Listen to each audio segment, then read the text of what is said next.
নমস্কার সকলকে।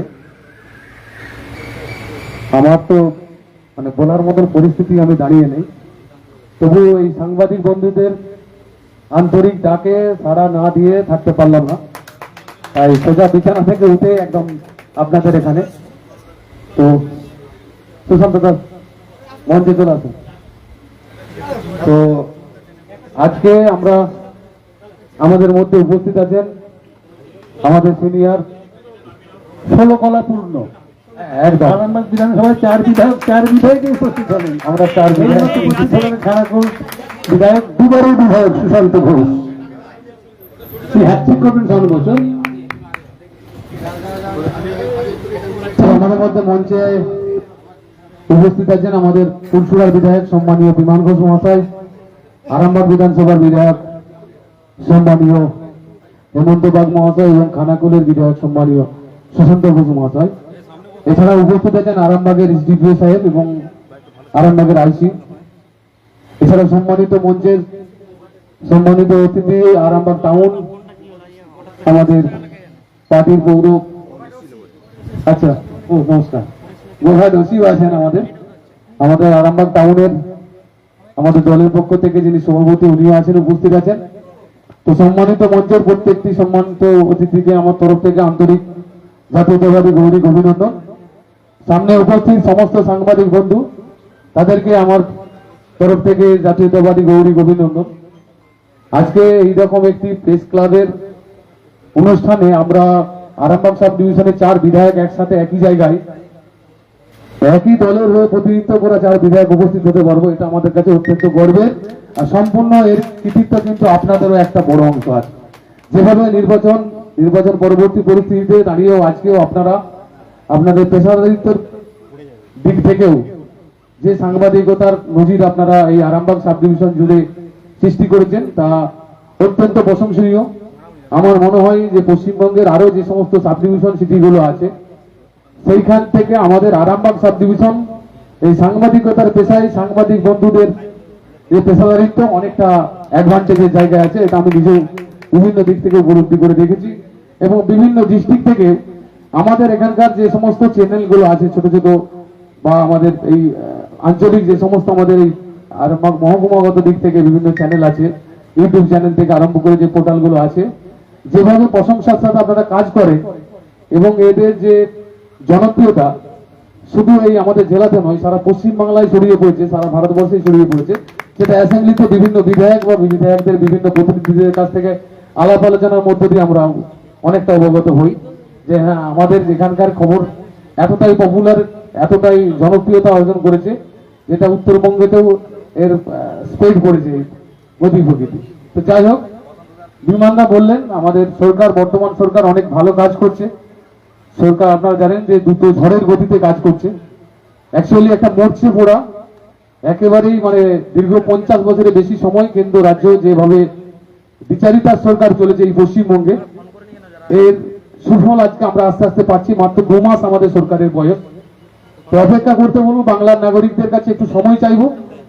যদি বাংলার মানুষ প্রকৃত আমাদেরকে একটু সময় দেয়, তাহলে পশ্চিমবঙ্গের যে প্রকৃত রূপ হওয়া উচিত ছিল, পশ্চিমবঙ্গের যে বিগত দিনের ইতিহাস যেটা আছে, বাংলা সারা ভারতবর্ষকে পথ দেখিয়েছিল, বাংলা থেকেই সবকিছু সৃষ্টি হয়েছিল। আর বাংলার সংস্কৃতি, বাংলার কালচার, বাংলার সভ্যতাকে নিয়েই ভারতবর্ষ আঁকড়ে ধরে বেঁচে আছে। এই যে বিষয়টা, এই বিষয়টা আগামী দিনে আরো প্রকটভাবে প্রকাশ হবে। সেই জন্য এই সরকার নিরন্তর কাজ করবে, এটুকু আমার দৃঢ় বিশ্বাস।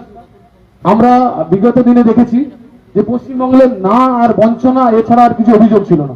কেন্দ্র দেয়নি, কেন্দ্র করেনি, এই ছিল হচ্ছে দীর্ঘ সময়। আমার বয়স মাত্র 38 বছর। এর আগেও আমার জন্মের আগের থেকে আরো ধরতে পারেন আরো 15 বছর, এই যদি আগের জেনারেশন থেকে জিজ্ঞাসা করা হয় তারাও বলবে একই কথা।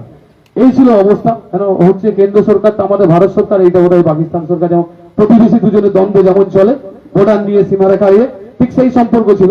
তো সেই দিন মুছে গেছে আপনাদের আশীর্বাদে, পশ্চিমবঙ্গের জনগণের, পশ্চিমবঙ্গের জনতা জনার্দনের আশীর্বাদে এই সেই কালো ছায়া মুছে গেছে। সেই কালো ছায়া আপনারাই মুছে দিয়েছেন। আগামী দিন সুদিন আসবে এবং নতুন সূর্য বাংলায় যে উদয় হয়েছে, সেই সূর্য একদিন মধ্য গগনে যাবে এবং প্রকৃত সোনার বাংলা সেটা আমরা ভারতীয় জনতা পার্টির যে সরকার পশ্চিমবঙ্গে প্রতিষ্ঠা হয়েছে, এই সরকারই আগামী দিনে প্রকৃত সোনার বাংলা যে রূপ, সেই রূপ প্রকৃতভাবেই মানুষের সামনে তার চিত্ত পরিষ্কার। আজকের দিনে আপনারা দেখতে পাচ্ছেন 2 মাসে যে যুগান্তকারী সিদ্ধান্ত নিয়েছে এই সরকার, যেটা ভাবতে কেমন লাগতো, অনেকে হয়তো ভাবনার বাইরে ছিল যে সরকার এই ধরনের সিদ্ধান্ত নিতে পারে, আজকের দিনে নিয়েছে। তো এই সরকারের যে সদিচ্ছা আছে, এই সরকার যে কিছু করতে পারে, এই সরকার যে প্রকৃত পশ্চিমবঙ্গের আপামর এই যে 11 কোটি মানুষ, এই 11 কোটি মানুষের কথা ভাবছে, সেটা কি জাতি, কি ধর্ম, কি বর্ণ নির্বিশেষে এই সরকার পশ্চিমবঙ্গের মানুষের জন্য কাজ করবে, এই যে উদ্দেশ্য নিয়ে কাজ করছে, এটা একদিন এর সুফল এই পশ্চিমবঙ্গের আপামর নাগরিক পাবে।